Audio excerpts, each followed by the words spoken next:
বিভিন্ন রাজনৈতিক শক্তি রাজ্যের ক্ষমতা দখলের ক্ষুদ্র স্বার্থে আমাদের আন্দোলনকে ব্যবহার করতে চাইছে গোড়া থেকেই।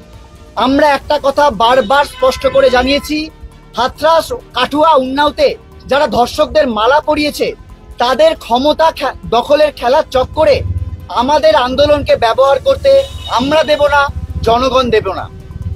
এদেরই কিছুজন স্বতঃপ্রণোদিত হয়ে গত পরশুদিন রাজ্যপালের সাথে দেখা করে এবং মহালয়ার দিন জুনিয়র ডাক্তাররা অভয়ার জন্য তর্পণ করবেন এই ভুয়ো খবর মিডিয়াতে ছড়ানোর অপচেষ্টা করে। এই কর্মসূচির সাথে আন্দোলনরত জুনিয়র ডাক্তারদের কোনো রকম সম্পর্ক নেই। এই আন্দোলন বিভাজনকামী কোনো রাজনীতিকে প্রথম দিন থেকে প্রত্যাখ্যান করেছে, আগামীতেও করবে। দক্ষিণবঙ্গে সাম্প্রতিক ভয়াবহ বন্যা পরিস্থিতিতে সাধারণ মানুষের দুঃখ দুর্দশা আমাদের বিচলিত করেছে।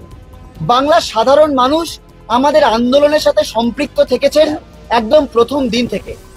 আমরা জুনিয়র ডাক্তাররাও মানুষের দুঃসময়ে সাধ্যমতো তাদের পাশে দাঁড়াতে চেয়েছি।